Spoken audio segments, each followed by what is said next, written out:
So today we're going to be looking at a story about the calling of David to be king of Israel from 1 Samuel chapter 16. So let's read 1 Samuel chapter 16 beginning in verse 3.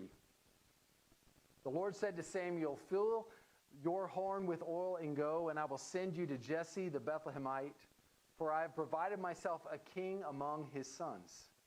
So Samuel did what the Lord commanded, and he came to Bethlehem. And when Jesse and his sons came, he looked on Eliab and thought, "Surely the Lord's anointed is before him." But the Lord said to Samuel, "Do not look on his appearance or on the height of his stature, because I have rejected him. For the Lord sees not as men see. Man looks on the outward appearance, but the Lord looks on the heart." Then Jesse made 7 of his sons pass before Samuel, and Samuel said to Jesse, "The Lord has not chosen these." And then Samuel said to Jesse, "Are all of your sons here?" And he said, "There yet remains one, the youngest, but behold, he's keeping the sheep." And Samuel said to Jesse, "Send and get him." And he sent and brought him. And now he was ruddy, and he had beautiful eyes, and was handsome. And the Lord said, "Arise, anoint him, for this is he." Then Samuel took the horn of oil and anointed him in the midst of his brothers. And the Spirit of the Lord rushed upon David from that day forward. This is God's word. So David here is anointed king of Israel. And it is a very clear, very easy to understand example of calling, of the call of God on David to be the king of Israel. And calling is this topic that, is something that we can identify with. We all have a thought around, well, what is it that I'm called to do? We have this concept for our own lives.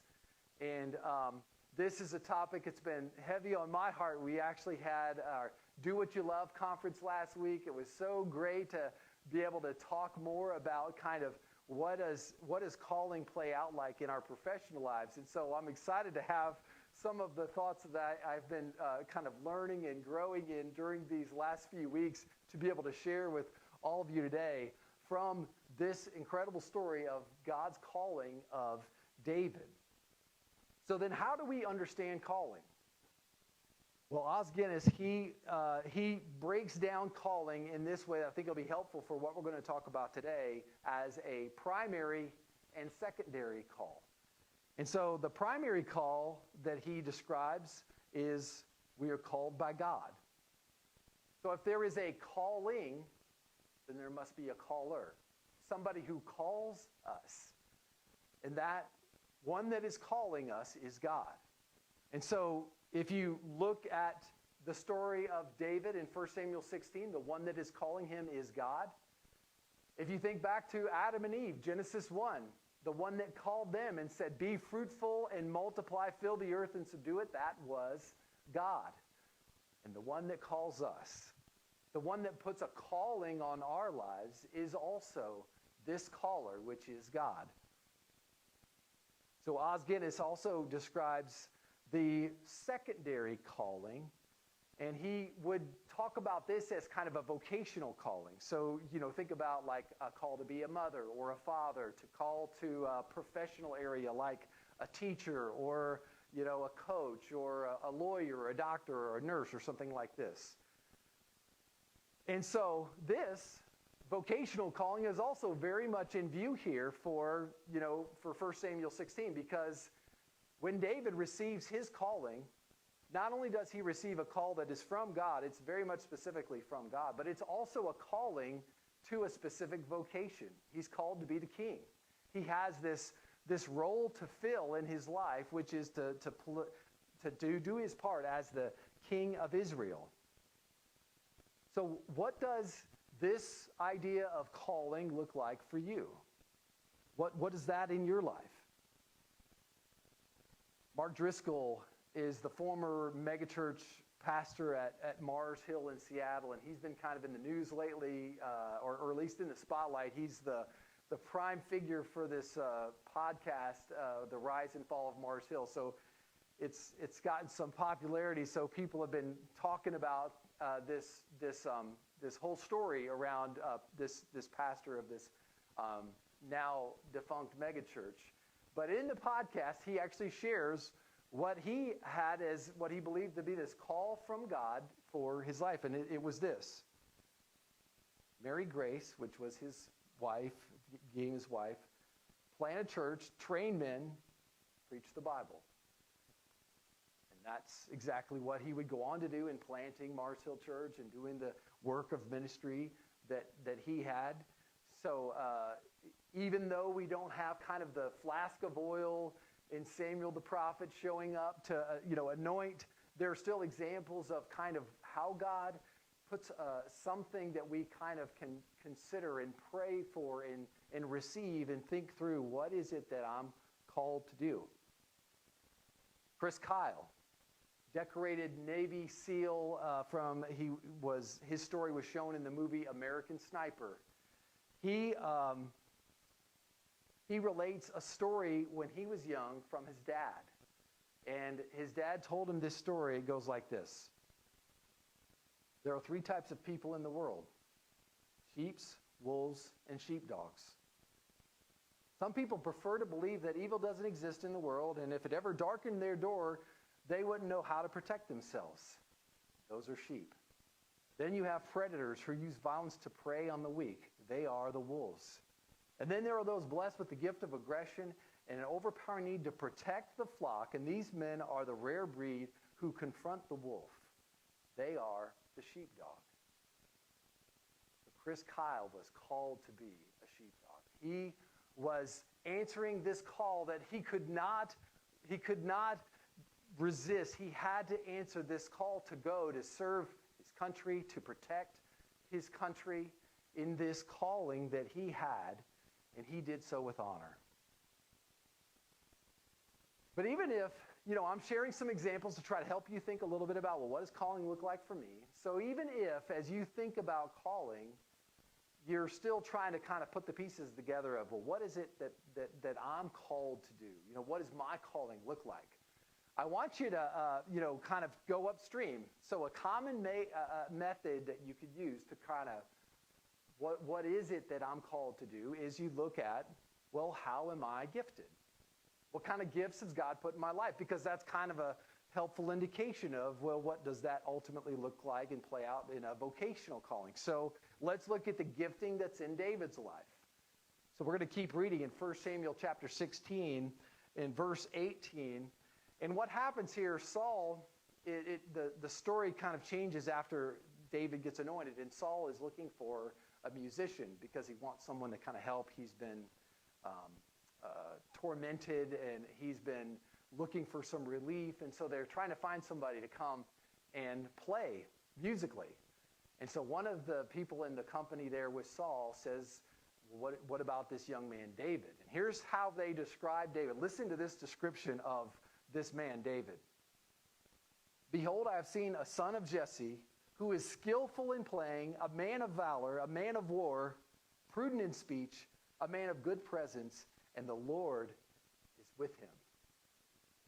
So this is David they're talking about. So he is, of course, he plays, he's a musician. It describes kind of his ability to play, and that's kind of the need of the moment. So of course we know David would become the psalmist of Israel. Most of the psalms that we read in the Bible are from David. So he was this musician. He is a man of valor, a man of war. So David is courageous. David is this warrior. He would ultimately become Saul's armor bearer, was kind of the way this man was gifted. He was prudent in speech, a man of good presence. So David had this incredible just way about him. He had, even as a young age, so he's still a young man at this point in the story. And even as a young man, he had this presence about him, this weighty presence, this kingly presence as he carried himself. He was good with his words. He spoke. He was well spoken. And you look at this, and it's like, what an incredibly gifted man this is. I mean, he was gifted.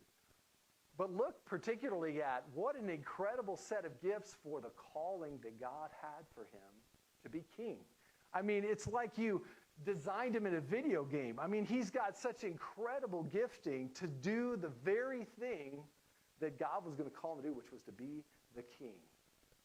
And of course, we know it is exactly what God did, was to design beautifully and wonderfully made. And he made this beautiful man, David, and called him to this very work of being king. So in the NBA 2K video game, they actually have a feature where you can build your own player. So you can go in and you can customize some little character that's going to be on your NBA 2K team. And you can give them all kinds of features. You can make them, fast or big. You can, give them like a LeBron James kind of size. You can give them like Steph Curry shooting skills. I mean, you just create this very specialized player that has this skill. But when I look at the real NBA players, I think, they're so just big and fast and athletically gifted. I'm like, it feels like they were created in the lab anyway. I mean, they're so perfect for the sport that they play in that you look at them and you're like, man, that's the way that they were built and gifted to do this sport that they are going to play. And this is the picture we have of gifting in our lives, like these athletes that we're talking about, like King David, where the gifting is so perfectly reflecting the kind of vocational calling that God would ultimately have, that employs the gifting that he has so graciously given to us. But let's tie this back to the idea of the primary and the secondary calling we were talking about just a moment ago. So, if we think about secondary calling, the vocational calling, the way God calls us to some sort of employment of our, in our field of profession or vocational calling that we have in life, you start looking at your gifts, right? And you start looking at potential vocations and you start connecting dots a little bit. Okay, I'm good at this. I enjoy that. And you start to sort of make some good connections that you feel encouraged that, okay, here's where we're going. But then you get to this idea of the primary call, of answering this caller that calls us, that God has called us. And this is where we start to have a little bit of a problem. Things start to kind of break down a little bit because, ultimately, this idea is that we have a caller, which is God, who has called us, that we are answering. But the temptation that we have is to hijack that thing and make the calling to employ the gifts that we've been given, to take all the vocational opportunities, these great things that we've been given opportunity-wise, and use it for our own purposes. As if, just to kind of take daddy's sports car out for a joyride. Like, that's kind of the temptation that we face in this calling equation, is to use these things for our own purpose. Ever see the old classic Ferris Bueller's Day Off? So Ferris Bueller's Day Off, old classic movie. Ferris Bueller wants to play hooky from school. He's not going to go to school. And so he's going to have this plan where he's going to recruit his friends to go, run around, having some fun that day. And so to do his little plan, he recruits his friend Cameron to take his dad's Ferrari out on, running around, kind of having fun in downtown Chicago. And so you see him and his friends kind of running around doing all this stuff, joyriding and whatever. Now, to try to make sure Cameron's dad doesn't figure it out, they take this Ferrari and they're going to put it in reverse to get all the miles back off so the dad can't figure it out. I'm like, that surely doesn't work in real life, does it? Robert, you can't do that, can you? So they're trying this, and it turns out, goes right through the back of the window in the house and falls down the hill. So mission not accomplished. But this is what we do. We think of it like this, that we take the giftings, we take this great opportunities that have been afforded to us, and it's like we want to take it like that sports car, daddy's sports car, that I'm going to go and I'm going to, serve it my own purpose with these gifts and these opportunities that have been given to me. That's the temptation that we feel, that we're trying to battle against. It's not how calling works, but it's absolutely where we're tempted to go. And just to show you how just prevalent this thought process is, I saw this exact concept just put so in front of us in this newer movie, Free Guy. I don't know if anybody's seen that movie, Free Guy. It is it stars Ryan Reynolds, who's a video game character. And in the movie, he's playing his part as a character in this video game, an NPC, a non-player character. And he then finds this pair of sunglasses that he puts on. And because he has the sunglasses, now he has all these superpowers. Like he can, save the damsel in distress. He can win the day. He can help free city, from its captors. So he's got all this new power because he's got these sunglasses on. And so, the storyline goes is that, he's been stuck working at the bank, which was what he did in the story, and playing his part as this NPC in the video game. But he doesn't want to do that anymore. He wants to be, he wants to go out and get the girl. He wants to be the hero, wants to save the day. I mean, this is what he wants to do, but he can't because, these programmers or whatever that are holding him back, and they've made him where his freedom to be who he wants to be, is being, suppressed. And so he breaks out, and he's going to be whatever he wants to be. And to make sure you don't miss, to capture the essence of what the movie was trying to teach you, student, the message that's there is that at the very end of the movie, there's this scene. And it's Ryan Reynolds with his best friend that was in the bank all the time with him, one of his best friends in the movie. And his best friend and him are having this conversation. And he asks Ryan Reynolds, "We don't have to go to the bank anymore?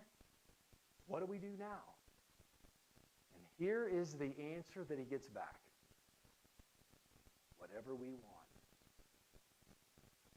The moral of the story here is it's not necessarily that you can be the hero of the story. It wasn't necessarily saying that you're going to be that top guy, but what it was definitely saying, what he wanted you to leave with was you get to be whatever you want. You get to determine what your purpose is, your calling is. You don't have to conform to what big government tells you, what religion tells you, what traditional family values tell you. You get to be whatever you want. You get to be the caller and the callee. You get to determine the purpose, and you get to go fulfill the purpose. You get the whole package. It's all in your hands because that is the way that we want you to kind of go out and live and manufacture purpose for yourself. You ever find yourself in that place, receiving that kind of an image and wanting to kind of run into that and just say, this is, I want to make that for myself. I want to decide. I'm going to do what I want to do, and no one's going to tell me not to. Well, so far, in David's story, where we've been so far, we've had this idea of him and his calling. We've had this beautiful set of gifts that he has in his life that reflect that. And in these two things, it's where we normally would want to look. We want to look at our gifts and our vocational opportunities and vocational leanings and try to understand, try to figure out what is it I'm supposed to do. But there's this third element in the story. Where is God looking? What is it that he is looking at? So there's a third part of the story that speaks to this question of where is it that God is looking. So look back with me. Verse 7 says this. The Lord said to Samuel, "Do not look on his appearance or on his height or stature, because I have rejected him. For the Lord sees not as man sees. Man looks on the outward appearance, but the Lord looks on the heart." So we look at pedigree, birthright, height, all these physical gifts. We're looking at this and we're saying, surely this is the Lord's anointed. Surely this is going to be the next king. This is where, we are looking, but where is God looking? He says, I am looking at the heart. That's where God is looking. That's where God is working. Is that where we're working? Is that where we are looking? And to show you how highly valued, how tremendously important this is to God, I want you to compare where this sits for David versus the former king of Israel that he's going to replace, which is Saul. So a few chapters earlier in the book of 1 Samuel, you have Saul, this man who, he was called to be the king of Israel prior to David. And Saul, like David, tremendously gifted. Maybe even from a physical gifting, more gifted than David. He was esteemed, tall, strong, so definitely had the physical gifts.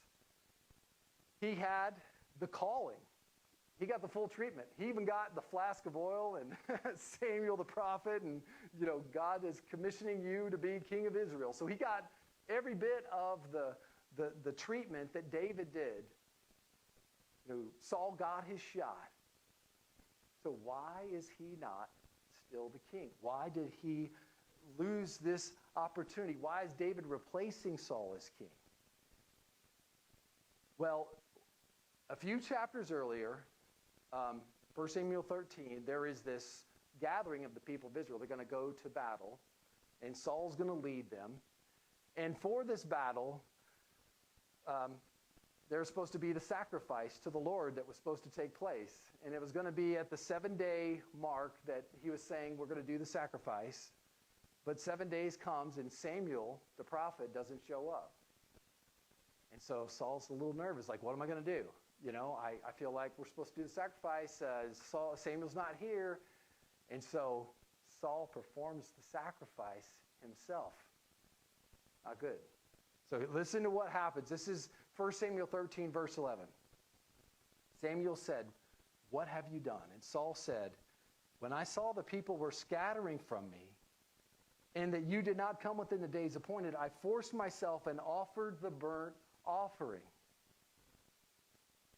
He says, when I saw the people scattering from me.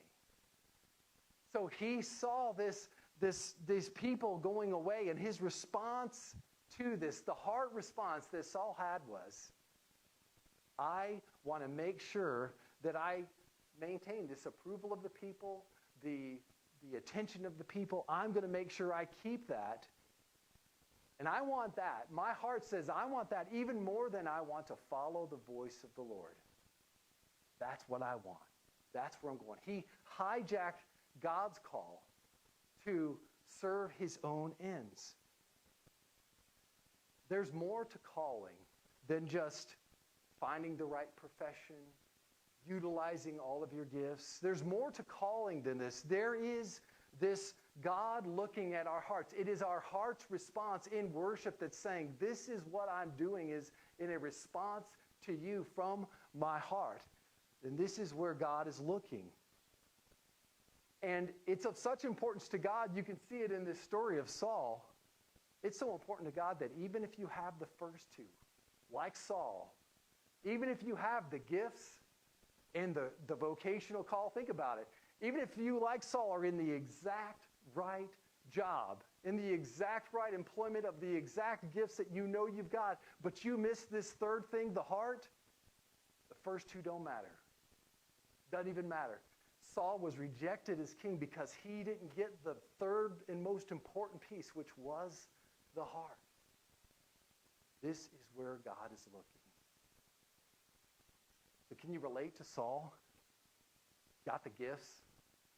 Got some great opportunities in front of you? Got all of this, and it's calling you, you're wanting to pursue. And it's like, maybe even for you, you started like Saul with a genuine call from God. You had this, like good faith, like kind of, I'm trying to serve the Lord, but somewhere along the lines, you had something that tempted, something kind of interesting, something that you didn't want to lose. And it took you in this place where it was no longer a place of worship, of me answering the call of God, of me wanting to bring that as an offering, as an act of worship back to the caller. It turned into something I need for my own ends. I can't let that thing go. It's got to stay here. It's got to be mine. But the design of God is that you would have all three.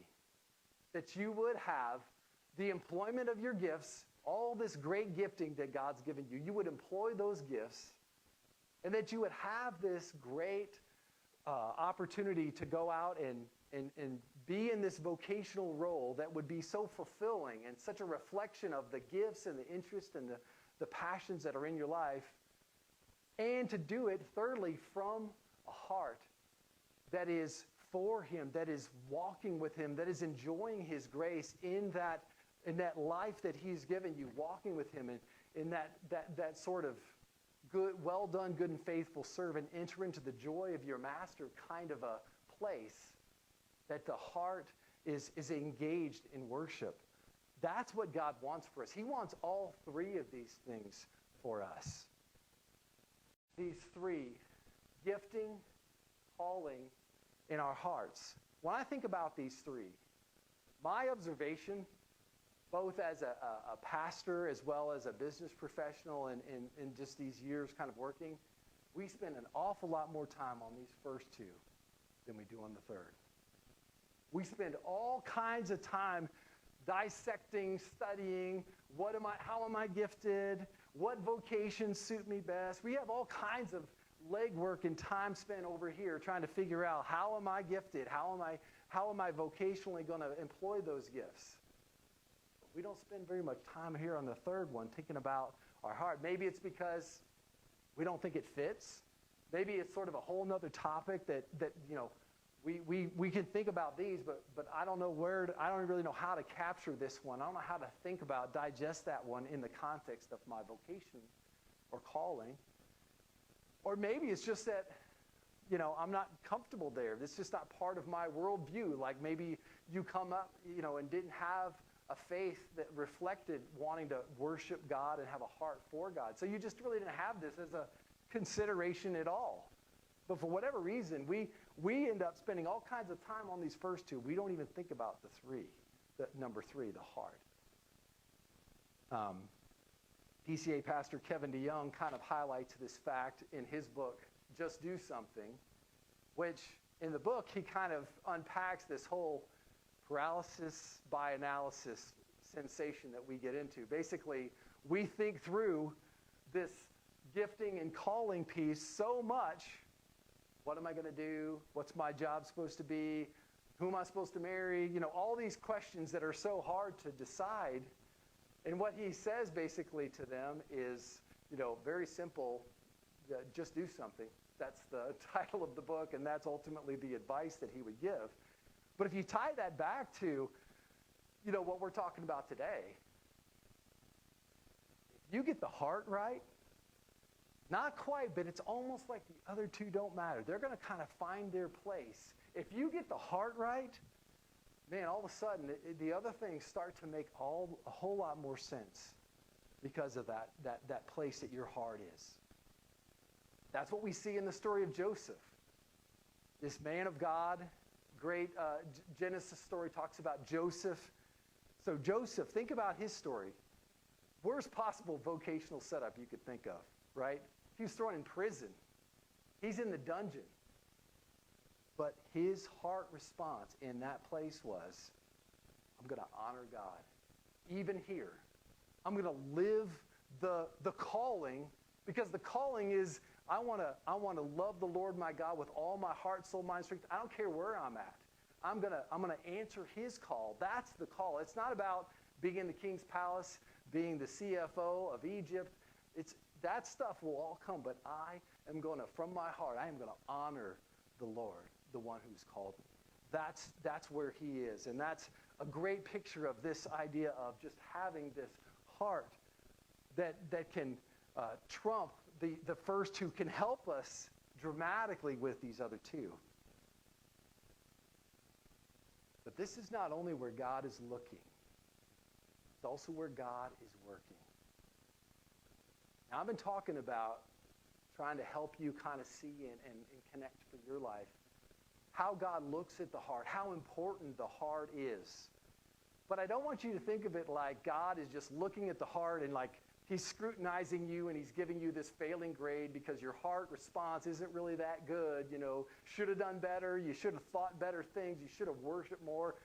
That's not the way that God is doing this. He is working in us, working in our hearts. He is working for your good, that you would be able to fulfill these good purposes of God as he is changing you from the inside out, as he is changing your heart so that you could have this incredible experience of fruitfulness and the ways, the joy, the fullness of joy, the fullness of life. He is working that in you by his grace in us. God says to us that in Christ, this is what I'm doing for you. Look at Ezekiel chapter 36. He says, I will sprinkle you with clean water, and you shall be clean from all your uncleanness. And from all your idols, I will cleanse you. So, this cleanse you from all your idols. Think about Saul, those idols that he had of fearing the people, of couldn't have this people leaving him. God says, I am at work there. I'm healing that. You're beholden to these people. I'm going to heal that inside of you. I'm going to change your heart right there. And he says, and I will give you a new heart, a new spirit I will put within you. I'll remove the heart of stone, and I will give you a heart of flesh. God says, I'm not just looking at the heart. I am at work changing your heart. I am renewing this from the inside out. He is cleaning that uncleanness. So he is taking that uncleanness from you, that you would have this place that your heart is responding right. He is healing the brokenness. And what he's giving to us is this fullness of joy, this fullness of life that gets to encounter and experience this fullness of life that we've really wanted to have, of employing our gifts that we've been given by God. We see the joy of, man, if I could use this gift, what a blessing that would be. If I could employ that gift in this particular vocational opportunity, what a blessing that would be. God's saying, I want to give you all of those things, and I want you to receive it walking with me, walking in this place of worship and fellowship where I am allowing you to enjoy that with a heart that is turned towards me. And if God says, this is where I'm looking, is at the heart, and he says, this is where I am working, and that's where I want to be working. That's where I want to be investing. That's where I want to know, how, God, are you changing my heart? How, God, do you want my heart to respond in everything, not just at church on Sunday, but what about my vocation? What about my gifting? What about how I serve others? What about how I build relationships? I want to know, what does that look like in my heart? Not just a bunch of tactics and things that I need to learn over here in my gifts, in my vocation, but what about my heart? That's where I want to grow. And that is the design of God, that we would have this opportunity with him. And the image I wanted to kind of give you, to kind of leave you with, was this idea of an immersive experience. You ever heard that term? Immersive experience. It's used a lot in the kind of virtual reality world, kind of metaverse, if you will. to where basically what they're trying to communicate is that you don't just play a video game on a TV screen. Now you have like a full kind of like you're inside the game, and it's this very immersive sensorial, your senses are engaged in such a complete way that it is this immersive experience. It would be similar to like a Disney World kind of theme park immersive experience that you could get to participate in. So several years ago, we got a chance to go as a family to the Disney World's Polynesian Resort. And so this is they have this very special Hawaiian themed dinner.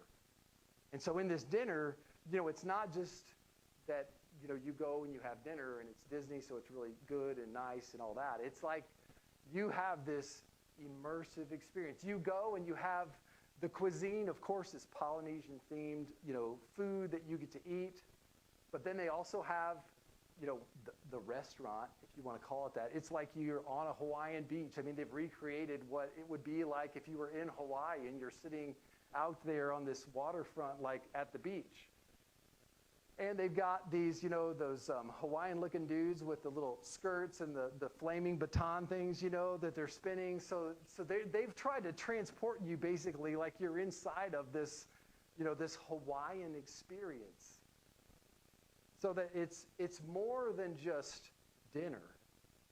It's this immersive experience that you get to have. And that's what God is doing. He's giving more than just dinner for you. He is giving you more than just this, living out my vocation, this detached, heartless, kind of hired gun, do what you're supposed to do. He is giving you this immersive experience of, I want to give you fullness of joy, fullness of life, of walking with me, of having this well done, good and faithful servant kind of, I am participating with you, that you could have this fullness of life. This is what God is doing. And if you came in today and you had, kind of a limited understanding of, or a limited vision of what does calling look like, what am I supposed to do?